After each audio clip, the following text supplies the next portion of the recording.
It's lovely to have you with us. We'll move slightly over here to the table.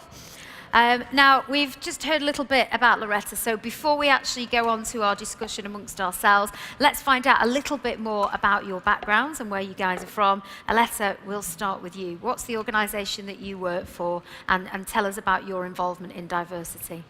Thank you very much for having me. I'm representing the Charta der Vielfalt, or German Diversity Charter.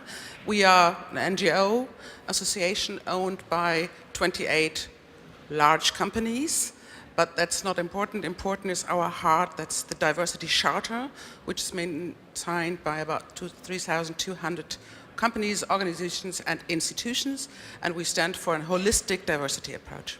Okay, so when you say holistic diversity, what does diversity mean to you in that context? All dimensions. Okay. And I don't want to put it in silos, because I think diversity is more than the 6 dimensions we all know.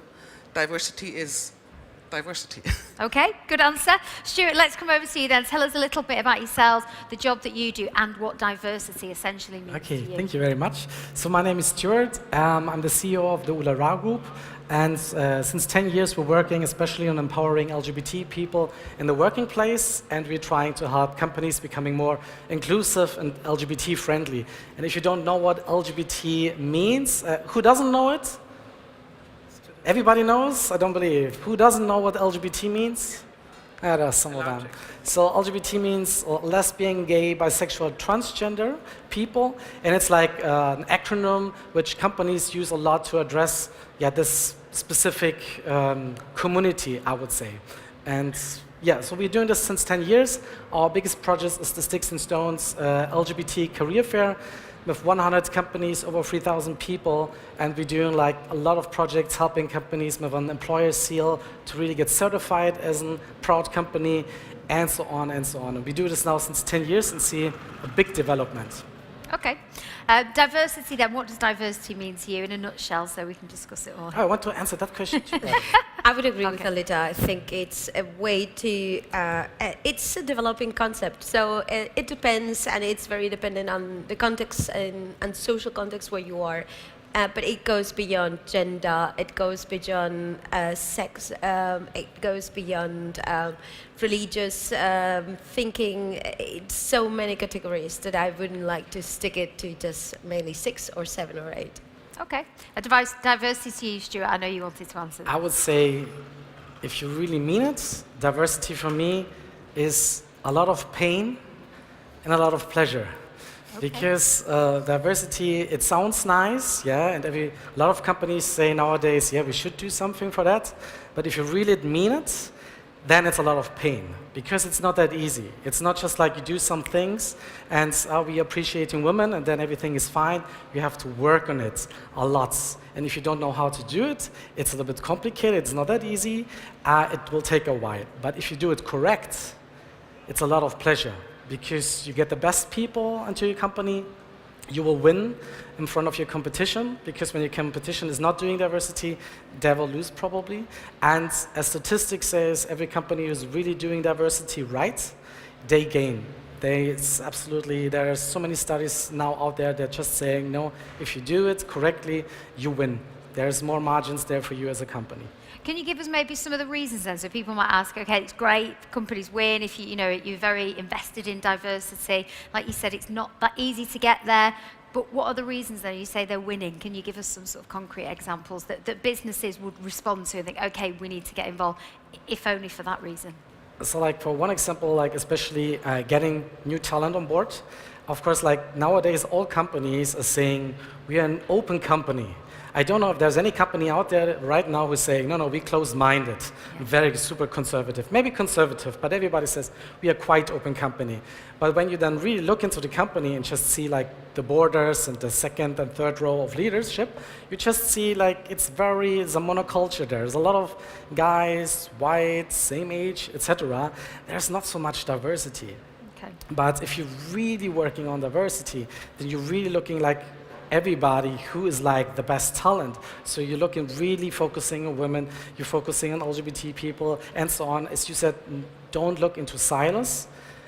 I also think that's true, but you really have to look where are the talents. And if you just say like, everybody's welcome in our company, we don't have a problem with women or gay people, whatever, that's not appreciation and people will not take you seriously. And then you maybe have one woman on board, but then you wonder after 5 months, why is she away? We like women. But if you don't care about diversity, then there's a reason for it that this woman went away. Okay, Aletta, how do companies deal with it then? We've kind of touched upon the fact that it can be quite difficult. You might have the idea that you want to be diverse, but actually in reality, it's not as simple as saying, we're diverse, everybody come on board. How do companies tackle the issue? Before I answer that, I would like to add something to Stuart, and I would talk about one word which means inclusion. We talk about diversity and inclusion, and there are some companies which only use the expression inclusion because we are talking about include everybody, every different talent. Yeah. So that's one thing. And you ask how companies deal with it. I think it's still, even if the expression is not really hip, it's still a top-down approach. If you don't have the commitment of whoever is on the top, if it's a CEO or if it's the owner or if it's whoever, somebody is the one who's in the lead. This person should really say it's important and we have a business case and we know why we want to deal with that. It's not nice to have, and Stuart said it's not easy. Nobody said diversity is easy. It's really complicated. It's much nicer if I have my team with my more Alettas and not two different people. So I have to know my business case because I need employees. That we know that how the market is today. Everybody is looking for talents. And where do I look for these talents? Always at the same university, same school, same surrounding. That's one thing. And I need an open culture. So I have the people, the different teams in my camp organization. But the culture is terrible. These people will leave within 24 hours. Okay. So it's a much bigger kind of issue than I think we might first think from the surface. Just one, because it's so interesting that this kind of topic is really undervalued. You can see it in this room. Like we're like the big room where there's so many people here, so less people.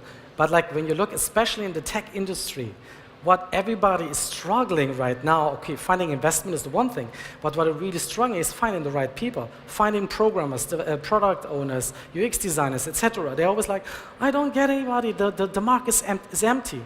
And by the way, the market is not empty, but if you're only looking like at specific things you want in your companies, etc., you will not get them. We have like so many developers always looking for jobs, etc., but the companies are not looking there. Okay. So it's very interesting to see that the companies think it's very important, but they don't really focus on that. Otherwise, they will try to learn more about diversity and inclusion, of course, than other topics.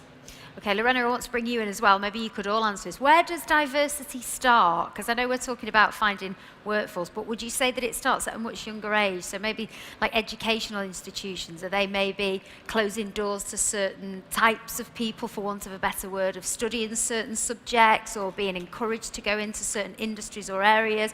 Would you agree or disagree with that? I don't know if I got it right. Do you mean where it starts? Where does diversity start? So within education, starts in kindergarten. At school, exactly. So would you agree that... It should start in kindergarten. Yeah. In the way that people are taught and the things that they're exposed to, maybe encouraged to follow, particularly whether that's based on gender or your... Even in the kindergarten, you have different talents. And I remember that my nephew never wanted to be around when they had this morning circle singing things. He hated that. He wanted to go out, and he was always said. They told him, "You have to sit here." So this is. They should accept different ideas, maybe, and that's kindergarten. It's school. It's university, and it's workplace. And I think it's a very, very important topic when we talk about education. And then the next word is bias. So I mean, these are a few keywords I think we should talk about, or they are very, very important, asking that question. Which we'll move on to in a minute. Where do you think diversity starts? And would you agree with that it's something that we need to broach from a very young age for people as well? Yeah, I would say even when you're babies. It starts with language, actually. So the whole culture is that human beings cannot escape language. And with language, we have marked and unmarked attributes to everything that we do. So when we talk about the engineer, and we just put an adjective to the engineer, the female engineer, we realize that when we talk about engineers without that attribute, we're always meaning the male engineer. So there's a lot of, in our language, there's a lot of assumptions and implicit attributes that we put to very different concepts. And being aware of that, realizing how we talk and what expectations explicitly and implicitly we formulate and put out in the world already with babies, but then all around the course of the human development, I think this is crucial. And we're starting right now, and it's something that we're always going to struggle with, because discrimination just happens, and it happens depending on the social context, on asymmetries, on economic asymmetries, educational asymmetries, majorities versus minorities. So it's always going to be content dependent, and we are not ever gonna have a comprehensive list of points where we say, well, we're now done with discrimination. It will be a continuous struggling or stumbling forward. And I think what we need to understand is that the only way to address this is by having a constant conversation with all concerned, trying to get all different profiles, understanding the ecosystem of a society, understanding the different profiles within a society, and making them involve and engage in whatever you want to do as a business. But because there's always a business case. Society is way too heterogeneous to just create a mainstream product and think that it's going to be, from the usability point, going well, but just simply concentrated on one profile out of 17 or 20 profiles in society, or even more. I want to tell a quick story, because a lot of the biases has to do that the people don't mend it. Like people, everybody got biases, but we don't know them, and very, very often we discriminate people. We also don't want to, but we just do. And just like also because we want to learn something and having a business case, etc. Like our first career fair, the Sticks and Stones, when we started it, there were from a lot of people came. 97% of all the visitors were men. Even we were not addressing it like to men specifically, but I was the only man. And I didn't understand. At first I was like, this is a career fair, we have companies here, why are the women not showing up? I don't have a problem, maybe the women don't want to work. That was really my first guess. I was like, maybe they don't want to. Stupid, of course, but I have to learn it first to see my own bias. And then I talked to one woman and asked her, so what's the problem? Why they're not coming? And she told me, okay, if you really want to know it, let's sit down, have a coffee, talk about it. And then she asked me like 3 simple questions. Stuart, how many of your speakers were women? We had a program of 40 speakers. How many speakers do you guess were women? I had 3 or something, 5. Yes, the guy is right. 0. We had 0 women as speakers there. Was it like on purpose? Of course not. When we were asking around, we were just shouting who wants to talk about something. All the guys came and say yes, yes, yes, yes, yes. And we just say, pick them, quick. Then they asked me, okay, how many pictures on your website here promoting this career fair are women? There were like 20 pictures, only white men. Only white men. And then also we were talking about the text. So that was quite easy to understand, like, of course, when we do it like this, women would not see it, this is a career for us. So we changed it, of course, a little bit more. After 3 years, now from 3%, we came to 49% of women and 51% men. So most of the time, you don't understand, but there is always like a business case, there's potential to do it, and if you understand it, you really can change something and reach like a total new audience. Amazing story. How did you tackle that then? You talked about pictures and speakers. Is that how you went about approaching the program the following year to make sure that women particularly felt included? Yes, like And it this, there worked. was like this, we did a couple of other things there too, but it was really like taking this issue seriously and really talking also to women, what do you want to talk about? We also changed some talks about this because like I think differently than a woman. And that was quite interesting. Also like nowadays we have like specific, we have an area at the career fair specific for babies. Yeah, if you have got a baby, you can go there, you can change. And that was something we never thought about till someone came and said, Stuart, I cannot go there because it's very important that, oops, now something happened, I really need to change it. If you don't have it there, I'm not coming to a career fair. So there's like lots of things you can do, and this is just a career fair. For business, there's like so many opportunities you can do. Fascinating. Okay, well, let's talk about businesses then. You both work with companies that are committed to introducing diversity. What are some of the main motivations then when they come to you?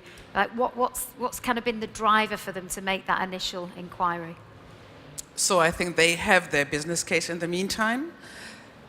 I'm convinced several of them started because they thought it's nice to have. And if I'm a large company, a large employer in Germany, and say, I don't care about diversity, it's not good. So some of them might be still on that level, but several are more because a lot of them, we have everybody every day we read about demographic challenges.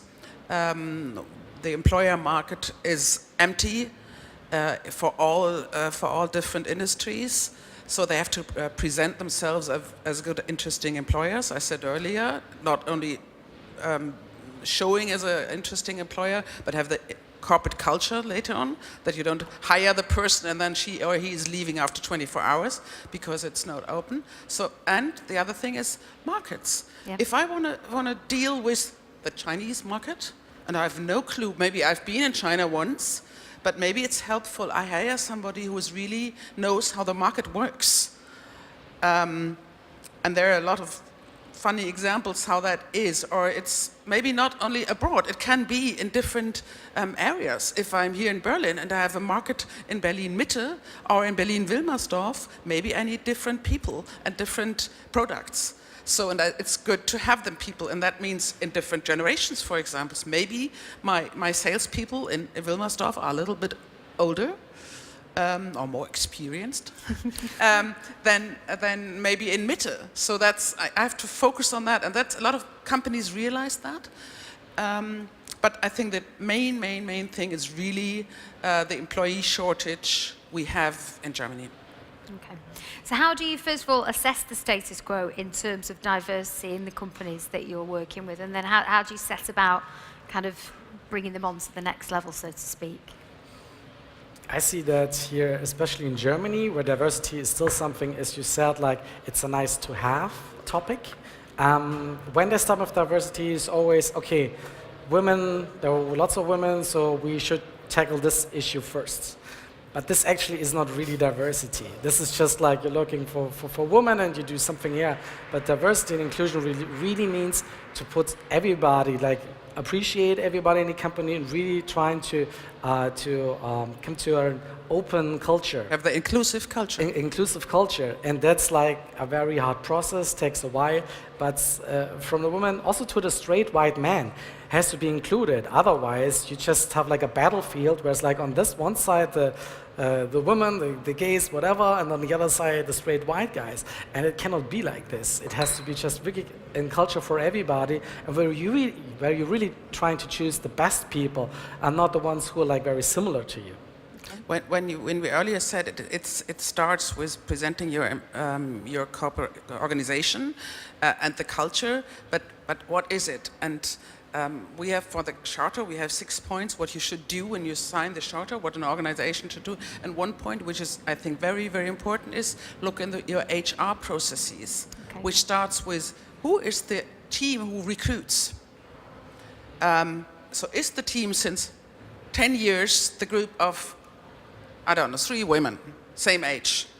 And then you always look to your, I don't know if it's made twins, so there's people who look like you and maybe they were in the same university or they came from the same city or speak the same language or have the same whatever.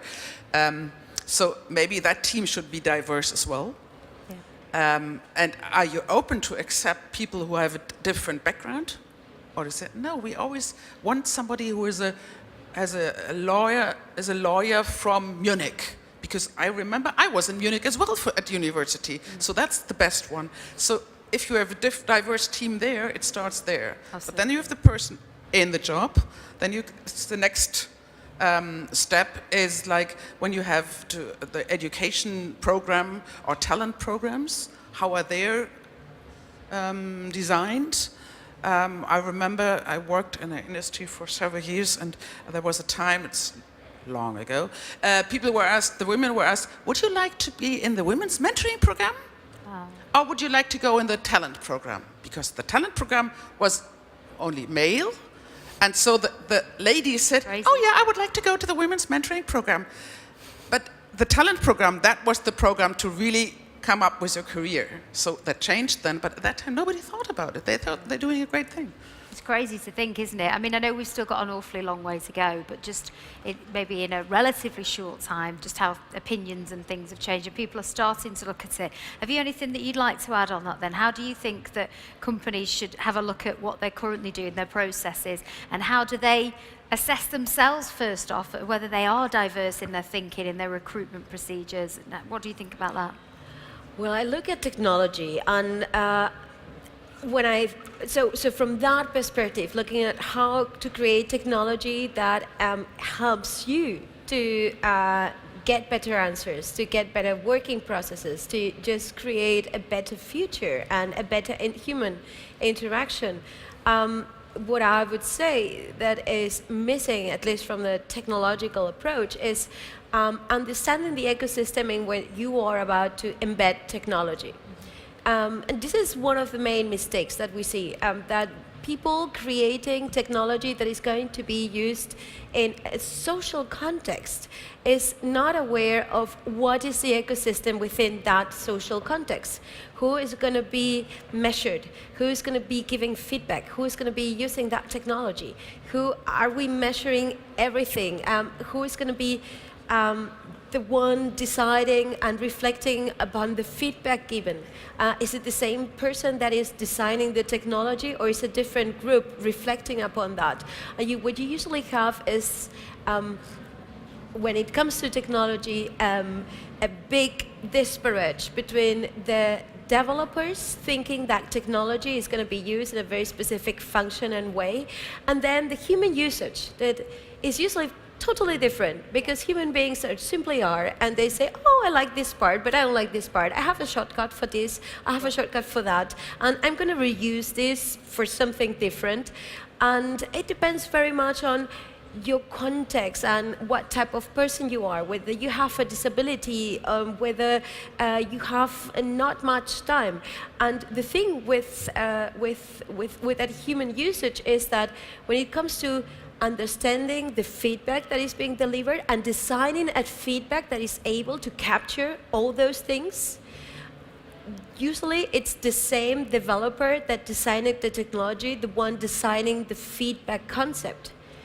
So you don't have people that are trained, as an engineer, you're not trained to go to society and ask these questions that a social scientist would ask, an ethnologist would ask, a psychologist would ask. So what right now we have is a bit disparate on the idea that developers and technicians have about human usage of technology and what human beings are actually doing with that. And with that, we're like creating a big gap with socio-technical systems that are permeating all sectors of society, that are moderating the way we apply for jobs, the way we receive social services, the way we communicate with each other, read news around the world, and how humans are really being impacted by that. So I think that this is one of the crucial things that right now is a bit missing, where in the analogous world, there's been a lot of reflection, and where the technology world needs to connect with all those other conversations that have been there by different experts working in non-technology sectors and professions, and sort of catch up with all those experiences and good practices and lessons learned. Yeah, it's a huge subject, isn't it? I mean, we were literally only scratching the surface here, and it's already become apparent just what a big issue this is for a lot of the reasons that you mentioned. But I do want to sort of bring it to some sort of conclusion in asking all of you for your opinions on what do you think we'll be talking about in 10 years' time? Do you think we'll still be talking about diversity, or do you think we'll be where we need to be? Do you think we're a long way off from that? What do you see the future? May I start? You start by all means. Okay. I'm 100% sure we are talking about maybe not the word diversity, but the word inclusion. Sure. But we will see different challenges than today. Okay.